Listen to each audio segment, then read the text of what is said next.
Hello students, अब हम करेंगे question number 5 exercise 1.1 real number. जो पुरानी एनसीईआरटी बुक में उसमें ये एक्सरसाइज 1.2 दे रखी है, लेकिन according to new syllabus this exercise 1.1। First 4 question देखने के लिए आप डिस्क्रिप्शन में लिंक दे रखा है, उसमें आपको वीडियो मिल जाएगी। नेक्स्ट हमारे पास है question number 5, check whether 6n। Check कीजिए कि 6 की power n can end with digit 0 for any natural number n। इसमें क्या कह रहा है कि जो 6 की पावर n है, ये नंबर चेक कीजिए कि इसकी n डिजिट यानी इसका यूनिट प्लेस वो क्या होना चाहिए, 0 हो सकता है क्या, फॉर एनी नेचुरल नंबर, जिसमें जो 6 की पावर n है उसमें n की वैल्यू क्या दे रखी है, कोई भी नेचुरल नंबर हो सकती है। तो हमें ये पता करना है कि जो 6 की पावर n है, इस नंबर की यूनिट डिजिट यानी इसका लास्ट नंबर क्या हो सकता है, 0 हो सकता है क्या, ये हमें पता करना है। तो इसके लिए हम यहाँ सोल्व करेंगे 6 की power n where n is any natural number, कि n की वैल्यू कोई भी नेचुरल नंबर हो सकती है। और क्या फाइंड आउट करना है, हमें चेक क्या करना है कि जो द एंडिंग नंबर, कि जो ये नंबर है 6 की पावर n, इसका ending number means unit digit, कि यूनिट प्लेस है उसका यूनिट डिजिट एंडिंग नंबर क्या हो सकता है, 0 हो सकता है क्या, ये हमें पता करना है। तो देखो इसमें क्या लिख रखा है, द एंडिंग नंबर इज 0, कि एंडिंग नंबर क्या कह रहा है कि ये 0 हो सकता है। अगर किसी भी नंबर के लास्ट में अगर 0 होगा तो वो किससे डिवाइड हो सकता है, वो किससे डिवाइड होगा, या तो 5 से डिवाइड होगा या 10 से डिवाइड होगा। ये हम कह सकते हैं कि ये डिविजिबल मेथड में हमें क्या पता है कि अगर किसी नंबर का लास्ट डिजिट अगर 0 है तो या तो 10 से डिवाइड होगा या 5 से डिवाइड होगा। तो इसमें यही लिख रखा है कि which number is divisible bye 5, कि जो नंबर 5 से डिविजिबल होगा एंड कंटेन 5, यानी जो नंबर 5 से डिविजिबल होगा तो वो क्या कंटेन करेगा, 5 कंटेन करेगा या फिर 0 कंटेन करेगा इन देयर फैक्टर। उसके फैक्टर में क्या होगा, या तो 0 होगा या 5 होगा, वही नंबर 5 से डिवाइड होगा।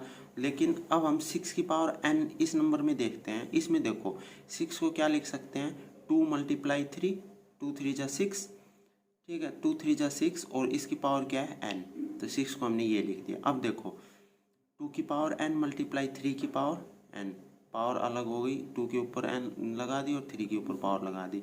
अब देखो इसमें 2 की पावर n और 3 की पावर n, अब हमारे पास 6 की पावर n नंबर को हम इस फॉर्म में लिख सकते हैं, इसमें और इसमें। तो देखो इस फैक्टर में इनका फैक्टर क्या बना है इस नंबर का, 2 और 3, n की वैल्यू कोई भी नेचुरल नंबर 1 2 3 या सोन कुछ भी हो सकती है। तो ये नंबर किस से डिवाइड होगा, या तो 2 से डिवाइड हो सकता है क्योंकि 2 फैक्टर है इसमें, या फिर 3 से डिवाइड हो सकता है। क्या इसमें हमें 0 मिला, नहीं मिला। अगर 0 मिलता तो हम कहते कि ये 5 से डिवाइड हो सकता था, या फिर अगर हमें इसमें 5 फैक्टर मिलता तो हम कहते 5 से डिवाइड हो सकता था। लेकिन इसमें क्या मिला, इसमें ओनली 2 मिला और 3 मिला, यानी इसमें हमें 0 नहीं मिला। तो हम क्या कहेंगे, यहाँ पर इस फैक्टर में इन 2 की पावर n × 3 की power n 5 is not include, कि इसमें हमारे पास 5 इंक्लूड नहीं है।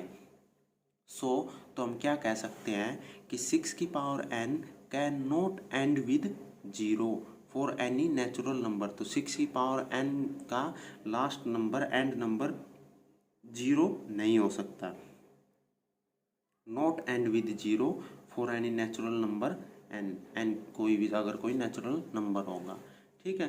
तो दोबारा देख लो एक बार, दोबारा इसमें देखो, दोबारा देखते हैं कि इसमें कह रहा है कि अगर इसका एंडिंग नंबर 0 हो सकता है, तो कोई भी नंबर है उसका एंडिंग नंबर अगर 0 होगा तो वो नंबर किस से डिवाइड होगा, 5 से डिवाइड होगा।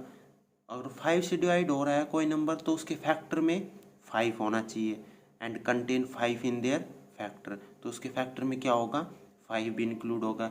लेकिन इस नंबर के फैक्टर में हमें क्या मिला, 2 और 3। तो हम यहाँ क्या देख रहे हैं कि इस फैक्टर में 2 की पावर n 3 की पावर n है, यानी 5 इज नॉट इंक्लूड, कि 5 इंक्लूड नहीं है। और हमें क्या चाहिए था कि वो क्या कंटेन करेगा, अगर 0 होगा तो 5 इंक्लूड होगा उसके फैक्टर में, लेकिन यहाँ 5 इंक्लूड नहीं है, तो हम क्या कह सकते हैं कि 6 की power n can not end with 0 for any natural number n। तो इसमें ये एंड नहीं हो सकता कोई भी 0 के साथ। ठीक है, ये हमारे पास क्वेश्चन था 5।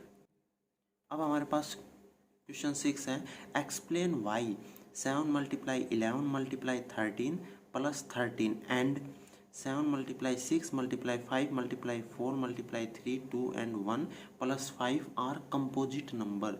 कि ये नंबर और ये नंबर, ये दोनों नंबर हमारे पास क्या एक्सप्लेन करने हैं कि ये क्या है, कंपोजिट नंबर है। These are composite number and explain why, और क्यों है ये कंपोजिट नंबर, हमें पता करना है कि कंपोजिट नंबर है या नहीं। ठीक है, तो देखो कंपोजिट नंबर क्या होता है। दो नंबर कंपोजिट नंबर जब होंगे जब उन दोनों में फैक्टर क्या होगा, कॉमन होगा, यानी उनमें सेम सेम अगर नंबर से वो डिवाइड हो रहे हैं कि ये सेवन, जैसे हमारे पास 9 है तो 9 में हमारे पास एक 9 हो गया और एक, जैसे हम एग्जांपल लेंगे 4 और 8, 4 और 8 है, तो ये क्या है, कंपोजिट नंबर। कंपोजिट नंबर क्यों है, क्योंकि ये भी 2 से डिवाइड हो रहे हैं और ये भी 2 से डिवाइड हो रहा है, तो हम इनको क्या कहेंगे कि ये दोनों कंपोजिट नंबर है, ये सेम फैक्टर से डिवाइड हो रहे हैं, तो उसको हम कंपोजिट नंबर कहते हैं। अब इसमें देखो, इसमें क्या दे रखा है, फर्स्ट नंबर था इसमें 7 मल्टीप्लाई 11 मल्टीप्लाई 13 प्लस 13, ये था हमारे पास फर्स्ट। और सेकंड क्या था, 7 multiply 6 multiply 5 multiply 4 multiply 3 2 1 plus 5, ये था। अब देखो अगर ये दोनों कंपोजिट नंबर हैं तो क्या होंगे, इनमें फैक्टर क्या होगा, कॉमन फैक्टर होगा, एक फैक्टर इनमें कॉमन ज़रूर होगा। ठीक है, तो इसके फैक्टर निकालो पहले। इसमें देखो, इसमें हम 13 कॉमन ले सकते हैं, तो जैसे इसमें 13 है और इसमें 13 कॉमन लिया, तो इन तीनों में 13 कॉमन लिया, 7 मल्टीप्लाई 11 मल्टीप्लाई 1 प्लस का साइन, इसमें 13 कॉमन लिया तो 1 रह गया, इसमें ब्रैकेट बंद। अब देखो इसका फैक्टर क्या होगा, यानी ये पूरा नंबर है, ये किससे डिवाइड हो सकता है, 13 से डिवाइड हो सकता है, तो हम क्या कहेंगे, इसका पूरे का factor of this number is 13, यानी इसका फैक्टर 13 हो गया। कोई दूसरा फैक्टर हम नहीं निकाल सकते इसमें। अब देखो इसमें फैक्टर फाइंड आउट करेंगे, तो इसमें देखो इसमें कॉमन क्या आ सकता है, ये +5 है और इस पूरे में 5 कॉमन है, तो हम इसमें 5 ही कॉमन निकालेंगे। देखो इसमें यहाँ 5 और यहाँ भी 5 है, तो 5 कॉमन निकाला हमने, तो इसमें 5 कॉमन निकाला, तो 5 की जगह 1 हो गया, और 4 मल्टीप्लाई 2 एंड मल्टीप्लाई 1 प्लस या 5 की जगह 1 हो गया। तो इसमें ये किससे डिवाइड होगा, पूरा 5 से डिवाइड हो सकता है, तो the factor of this number क्या हो गया, 5। अब देखो क्या इन दोनों में फैक्टर कॉमन है, नहीं है, ये 13 से डिवाइड हो रहा है, ये 5 से डिवाइड हो रहा है, ये दोनों 1 के अलावा किसी दूसरे फैक्टर से डिवाइड नहीं हो रहे हैं। लेकिन कंपोजिट नंबर क्या होता है कि जो 1 के अलावा किसी दूसरे नंबर से भी डिवाइड हो सकता है, उसे हम, उन दोनों नंबरों को हम कंपोजिट नंबर कहेंगे। तो हम क्या लिख देंगे, no these are no composite number, कि ये दोनों कंपोजिट नंबर नहीं है, बिकॉज इन कंपोजिट नंबर, अब हम कंपोजिट नंबर के बारे में लिख देंगे कि इन कंपोजिट नंबर बोथ नंबर, दोनों number is divisible by same number, कि कंपोजिट नंबर में जो दोनों नंबर होते हैं वो किससे डिवाइड होंगे, बाय सेम नंबर से, बट लेकिन देयर इज डिफरेंट फैक्टर, लेकिन यहाँ डिफरेंट फैक्टर है। डिफरेंट फैक्टर कौन से हो गए, 13 और 5, यानी ये सेम नंबर से डिवाइड नहीं हो रहे, ये तो 13 से डिवाइड हो सकता है और ये 5 से, इसके अलावा ये किसी और से डिवाइड नहीं हो सकता 1 को छोड़कर। तो हम कह देंगे कि ये दोनों नंबर क्या है, कंपोजिट नंबर नहीं है। ठीक है, हम कह देंगे no these are not composite number. ये था हमारे पास 6th क्वेश्चन। अब आता है नेक्स्ट हमारे पास 7th question, there is a circular path around a sport field, एक स्पोर्ट फील्ड है उसके अराउंड सर्कुलर पाथ है। Sonia take 18 minute to drive 1 round, Sonia एक चक्कर लगाने में कितने टाइम लेती है, 18 minute of the field, while Ravi take 12 minute for the same, लेकिन रवि कितना टाइम लेता है, 12 मिनट लेता है। यानी एक सर्कुलर पाथ है, उसके सोनिया और रवि चक्कर लगा रहे हैं, तो सोनिया तो 18 मिनट लेती है एक राउंड करने में, और रवि कितना लेता है, 12 मिनट लेता है एक राउंड करने में। सपोज करना है कि they both start at the same point, कि वो दोनों सेम पॉइंट से दौड़ना शुरू करें एट द सेम टाइम, और सेम समय पर, उसी समय पर, दोनों सेम समय पर और सेम जगह से राउंड चक्कर लगाना शुरू करें, and go in the same direction, और सेम डायरेक्शन में जाए। आफ्टर हाउ मैनी मिनट, कितने मिनट बाद, will they meet again at the starting point, कितने मिनट बाद वो स्टार्टिंग पॉइंट पर मिलेंगे। तो हम यहाँ सोल्व करेंगे।